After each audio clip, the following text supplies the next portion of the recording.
Bab 2016.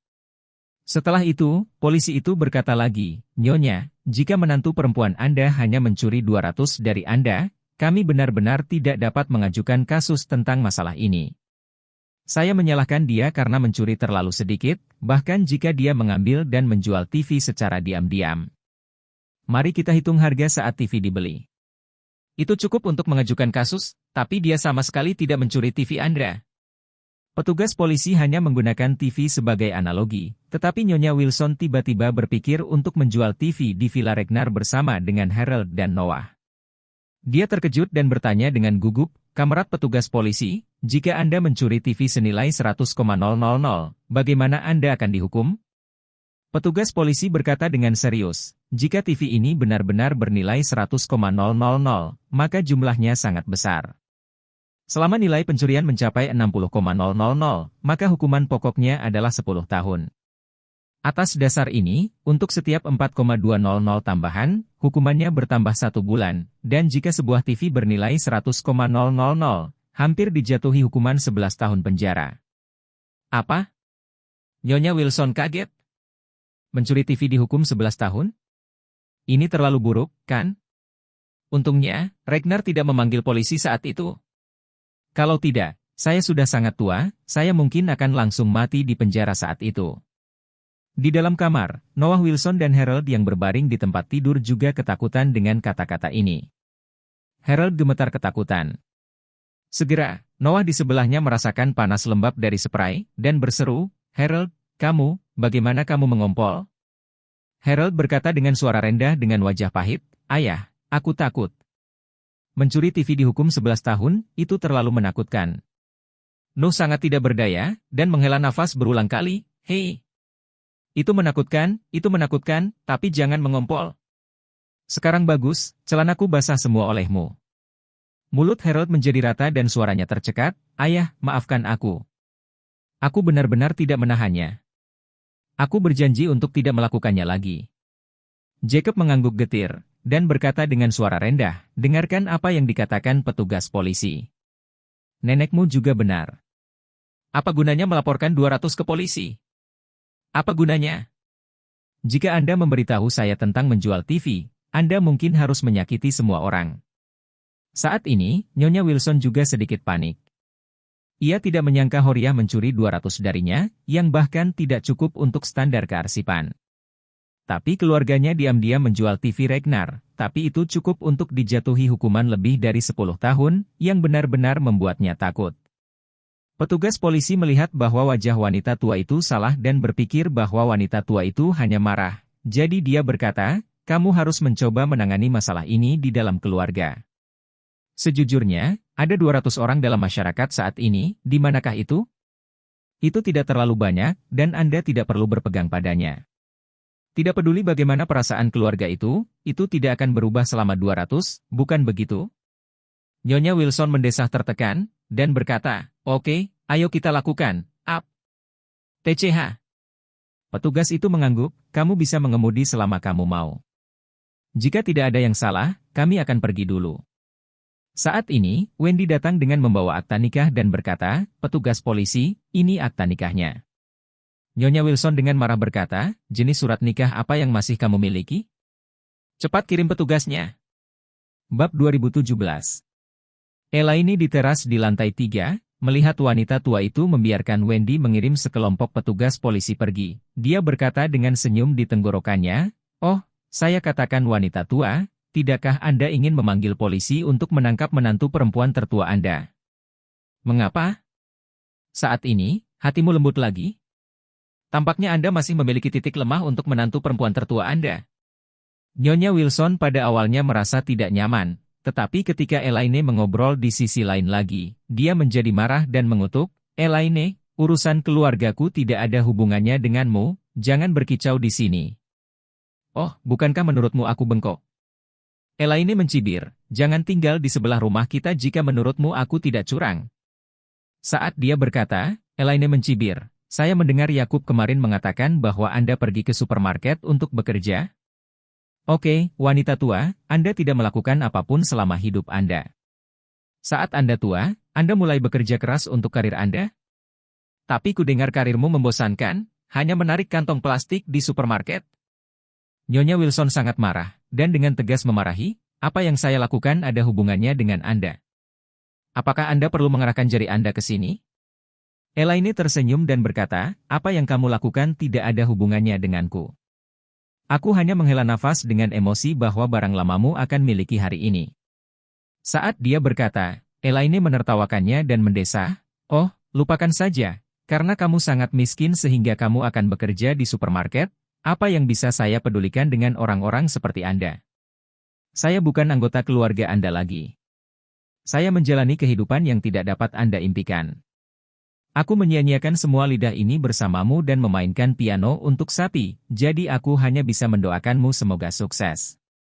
Darah Nyonya Wilson mengalir ke atas kepalanya oleh kata-kata Elaine, dan dia mengertakkan gigi dan berkata, Elaine, tolong perhatikan saat ada guntur dan hujan, saya pikir Anda akan terbunuh oleh guntur cepat atau lambat.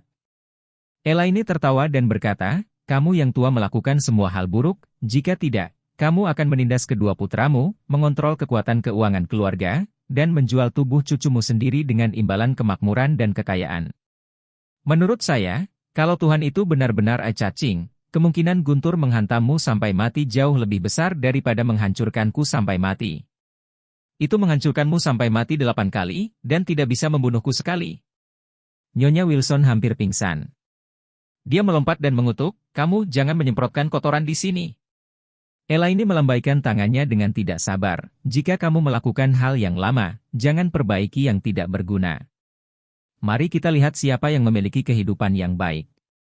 Anda dapat melihat bahwa kaki saya terluka. Menantu saya memberi saya ratusan ribu. Hanya untuk membeli di internet, bagaimana dengan Anda? Anda sangat miskin sehingga Anda tidak bisa makan cukup untuk pergi ke supermarket untuk bekerja. Itu adalah jarak antara Phoenix dan burung pegar. Nyonya Wilson terengah-engah, dia benar-benar tidak bisa berkata-kata, dia hanya merasakan tekanan darahnya tiba-tiba naik, dan langsung mengalir ke dahinya. Pada saat ini, Elaine tidak berencana untuk melepaskannya, dan mencibir, barang lama, jika Anda benar-benar miskin dan tidak bisa makan, saya bisa memberi Anda tipuan. Jangan lupa bahwa Anda pernah bercampur di pusat penahanan pada awalnya. Pada awalnya, ada Gina dan yang lainnya melindungi Anda. Seberapa keren kamu? Dari sudut pandangku, sebaiknya kamu keluar dan melakukan sesuatu yang licik sekarang, lalu menunggu untuk pergi ke pusat penahanan untuk makan makanan gratis. Setelah selesai berbicara, Elaine melambai kepada Charlie dan Claire, menantu yang baik, gadis yang baik, ayo turun untuk makan, jangan terbiasa dengan benda tua itu. Begitu dia selesai berbicara, dia menoleh dan berkata kepada Nyonya Wilson, oh, barang lama, saya akan makan dulu. Ngomong-ngomong, saya akan memberitahu Anda bahwa sarapan kami sangat kaya, dengan ceker ayam dengan saus kacang hitam, iga babi kukus dengan saus kacang hitam, dan udang segar. Roti panggang babi, oh ya, dan bubur ikan sashimi. Semuanya adalah teh pagi kanton yang otentik. Saya akan lapar. Nyonya Wilson kewalahan oleh tekanan darah, dia merasa pusing dan hampir jatuh ke tanah. Saat ini, Wendy baru saja kembali, dan ketika dia melihat ini, dia buru-buru mendukungnya. Tetapi meskipun Nyonya Wilson pusing, dia masih mengutuk dengan suara serak, Elaine, jangan pergi, aku tidak akan pernah mengampuni kamu hari ini. Anda akan keluar. Elaine sangat kecanduan mulutnya sehingga dia tidak repot-repot untuk terus berbicara dengannya, dan berkata langsung kepada Charlie, menantu yang baik, bantu ibu di lantai bawah. Claire mengikuti di belakang dan bertanya, Bu, di mana kita bisa mendapatkan begitu banyak minuman kanton? Bab 2018. Elaine tersenyum dan berkata, gadis bodoh, aku berbohong padanya. Di mana saya bisa membeli minuman ala kanton untuk tahun baru Imlek? Selain itu, saya tidak bisa melakukannya. Aku hanya marah pada wanita tua yang jahat itu. Elaine melanjutkan, tidak tahukah kamu bahwa nenekmu biasanya suka teh ala kanton, jadi dia pergi ke kedai teh untuk minum sepanjang pagi. Setiap kali dia pergi ke sana, dia makan makanan seperti janda permaisuri Cisi, satu meja besar. Sekarang dia telah jatuh ke dalam keluarga yang putus asa, saya masih tidak bisa merangsang dia dengan baik. Claire mendesah tak berdaya, dan berkata, Bu, haruskah kamu menyerahkan dendam yang kamu miliki dengan nenek? Dia sudah sangat tua, jadi jangan terlalu akrab dengannya. Elaine berkata dengan jijik, bagaimana dengan bertambahnya usia? Saya beritahu Anda, ada sekelompok orang di masyarakat ini. Semakin tua dia, semakin buruk dia. Orang seperti ini, semakin tua mereka, semakin tidak bisa bernapas. Itu bisa menghemat air busuk di perut saya, dan baunya tidak enak. Kembali ke pusat penahanan, Anda tidak tahu bagaimana dia menyiksa saya. Saya tidak terburu-buru untuk membunuhnya. Ini semua kebaikan saya. Claire tidak ada hubungannya dengan ibu ini, jadi dia bertanya, oke, Bu, lalu sarapan apa yang kita miliki? Elaine berkata, saya punya mie untuk sarapan, saya memesan tomat dan mie telur. Setelah selesai berbicara, dia menatap Charlie dan berkata dengan datar, menantu yang baik, jangan tidak menyukainya. Saat kaki ibumu siap, aku akan pergi membeli semua jenis ikan besar dan daging setiap hari, dan membuatkan makanan besar untukmu. Charlie tersenyum dan berkata, Bu, aku tidak pilih-pilih soal makan. Kamu harus membuat makanan yang lebih enak untuk Claire. Tentu pasti. Elaine berkata sambil menyeringai, pada awal kehamilan, kita perlu makan dengan sehat. Claire berkata dengan malu-malu, Bu, kenapa kamu berbicara omong kosong lagi? Elaine berkata dengan sungguh-sungguh, bagaimana ini bisa disebut omong kosong? Ibu di sini. Sebelum seorang wanita ingin punya bayi, dia harus sehat. Jangan seperti ibumu. Anda akan hamil jika Anda bingung. Charlie merasa malu ketika mendengarnya, dan berpikir, jelas sekali kau memanfaatkan Jacob untuk mabuk dan berinisiatif menjalin hubungan dengannya.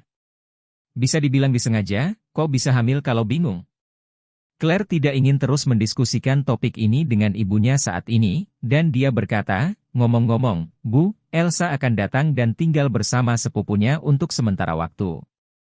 Kemudian Anda bisa berhenti berbicara omong kosong. Elaine bertanya dengan heran, Elsa akan datang? Dia belum kembali ke Eastcliff? Claire mengangguk, belum kembali. Apakah dia tidak bekerja di Embran Group? Pekerja kantor hanya libur hari ini, jadi dia akan mengunjungi rumah kita dulu, lalu kembali ke Eastcliff untuk tahun baru. Elaine bertanya lagi, apakah dia akan kembali bekerja setelah tahun baru? Dia akan. Claire berkata, dia menyukai pekerjaan Embran Group. Elaine mendecakkan bibirnya, dan berkata dengan serius, rasanya agak salah. Claire bertanya dengan heran, ada apa? Elaine berkata dengan sangat serius, keluarga Dong sangat kuat. Bagaimana dia bisa mencari pekerjaan di Embran Group? Dan dia telah bekerja begitu lama, saya pikir, dia pasti punya rencana lain. Bab 2019.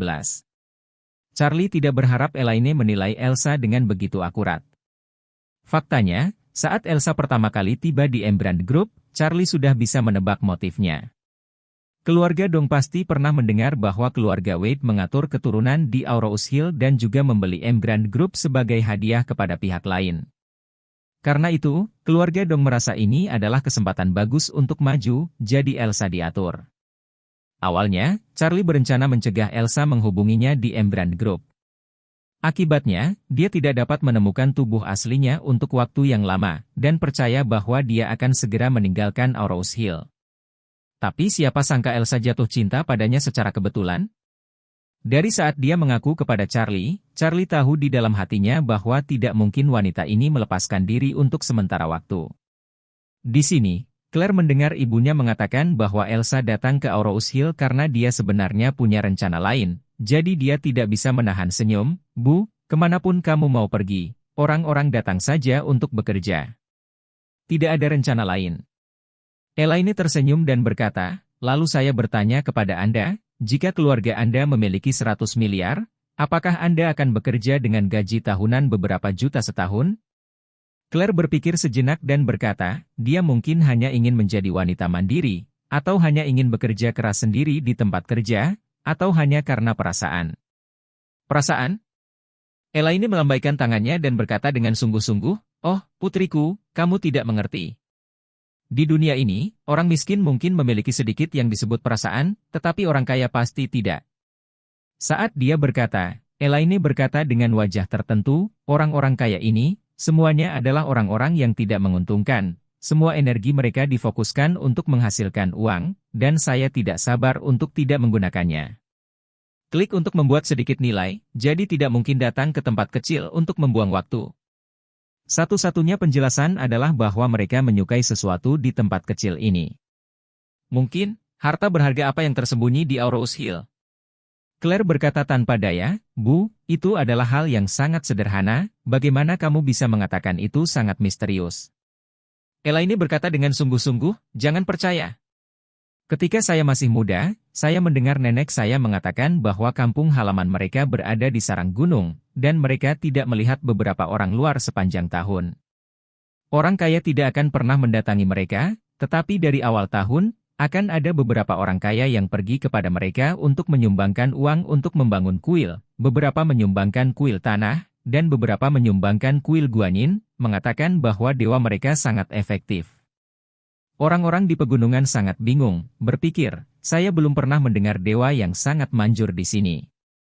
Jika ada dewa yang nyata, bagaimana kita bisa begitu miskin dan makan tanpa makan? Ini tidak logis, bukan? Claire mengangguk, jadi agak aneh. Elaine berkata, kemudian begini selama beberapa tahun, lusinan kuil besar dan kecil telah dibangun, tetapi semua orang masih miskin dan sekarat, sampai seorang detektif hebat dari East Cliff datang jauh-jauh untuk menyelidiki kasus tersebut di pegunungan. Semua orang menyadari bahwa orang-orang kaya itu datang ke gunung untuk menyumbang ke kuil untuk mencuri makam dari dinasti Han. Ah, perampok makam. Claire berkata dengan malu-malu, Bu, apakah kamu membaca terlalu banyak novel? Di mana begitu banyak perampok makam dalam novel?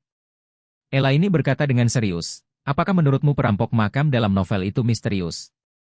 Sudah kubilang, ada lebih banyak perampok makam dalam kenyataan daripada yang dijelaskan dalam novel. Setelah itu, Elaine menggulung lengan bajunya dan memberi isyarat dengan tangannya dengan penuh semangat, sudah kubilang, kuburan itu ada di bawah gunung di belakang rumah nenekmu, tapi penduduk desa tidak pernah menyadarinya. Dalam beberapa tahun itu, semua jenis perampok makam menggunakan sumbangan untuk membangun kuil dan melubangi puluhan lubang di bawah kuil, hampir melubangi dasar gunung. Bab 2020.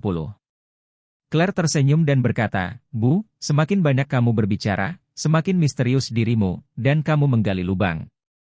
Apa kamu pikir kamu menyentuh Kapten Jin? Elaine melihat bahwa Claire tidak percaya padanya, jadi dia tidak bisa menahan cemas, dan berseru, kamu gadis, kamu tidak percaya apa yang ibu katakan. Rumah nenek saya telah membuka banyak kuburan selama bertahun-tahun. Tidak jauh dari rumah nenek saya, sebuah makam terkenal Hai Hun Ho ditemukan. Pernahkah Anda mendengar tentang makam Hai Hun Ho?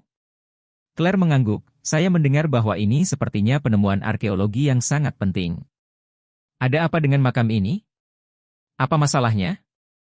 Elaine bersenandung, sudah kubilang, alasan mengapa makam ini ditemukan oleh Departemen Peninggalan Budaya adalah karena ketika perampok makam merampok lubangnya, mereka membuat khawatir penduduk desa di dekatnya. Setelah penduduk desa menelepon polisi, bagian dari Departemen Peninggalan Budaya mengetahui bahwa ada kuburan besar di sana, dan makam istri Hai Hun Ho juga ada di depannya. Itu telah dicuri oleh perampok makam sejak lama. Dikatakan bahwa ada lusinan lubang pencuri yang dilubangi dari segala arah. Claire tercengang saat mendengar, apakah perampok makam ini benar-benar kuat? Elaine sedikit cemas, dan berkata, jika kamu tidak percaya, cari online. Charlie di samping mengangguk setuju, istri, kamu memang sedikit cuek tentang masalah ini. Sebenarnya, ada banyak pengrajin yang sangat kuat di masyarakat. Perampok makam yang kamu baca di novel sebenarnya terlalu banyak di kehidupan nyata, jangan percaya padaku. Tanyakan ayah Anda, setiap tahun di lingkaran antik, banyak peninggalan budaya yang digali diperdagangkan secara pribadi di bawahnya. Terus terang, itu adalah barang yang dicuri oleh perampok makam. Setelah berbicara, Charlie berkata lagi, selusin atau 20 tahun yang lalu, kasus pencurian Cordyceps sinensis terjadi di ibu kota provinsi di wilayah tengah. Sebuah toko yang mengoperasikan Cordyceps dicuri dalam semalam dengan 200 kg Cordyceps one senilai ribuan. Tahukah Anda bagaimana pihak lain mencurinya? Claire menggelengkan kepalanya, bagaimana mereka mencurinya? Charlie berkata, itu adalah pencuri dan mencurinya. Mereka menyewa toko di seberang toko Cordyceps, mengebor puluhan meter di bawah tanah, dan langsung menuju ke dasar toko Cordyceps, lalu mengebor dan mencuri semua Cordyceps. Claire terkejut dan berkata, ini terlalu luar biasa. Charlie mengangguk, Selain dari perilaku ilegal dan kriminal mereka, bicarakan saja tentang keahlian mereka dalam mengebor lubang, itu memang sangat kuat. Elaine menatap Claire dan berkata, sekarang kamu percaya padaku? Claire mengangguk, Bu, saya percaya. Elaine bersenandung, lalu berkata, kalau begitu, sekarang kamu mengerti apa yang dimaksud dengan tidak menguntungkan dan menguntungkan, bukan? Untuk perampok makam, jika bukan karena makam kuno di pegunungan, siapa yang akan pergi ke negara miskin semacam itu untuk menyumbang? Quill? Itu sama dengan Elsa. Jika bukan karena keuntungan Arrows Hill, mengapa dia menjadi wanita tertua dari keluarga Eastcliff dan membuang waktunya di sini? Itu sebabnya saya katakan, Arrows Hill pasti memiliki harta karun besar yang tidak kami harapkan. Claire mengerutkan kening dan berkata, tapi tidak ada harta karun di Arrows Hill. Bahkan jika ada kuburan kuno, tidak mungkin bagi keluarga Dong untuk mencuri kuburan itu. Elaine berkata, harta karun besar yang saya bicarakan mungkin bukan kuburan kuno. Mungkin ada pria hebat yang tersembunyi di Arrows Hill. Claire tersenyum dan berkata, pria besar. Pria besar apa yang bisa menarik minat keluarga Eastcliff? Setelah dia selesai berbicara, dia menunjuk ke arah Charlie dan mengejek, banyak orang di Arrows Hill memanggil menantu laki-laki Anda Master Wade, mengatakan bahwa menantu Anda adalah naga nyata di dunia, apakah dia sosok besar yang tersembunyi?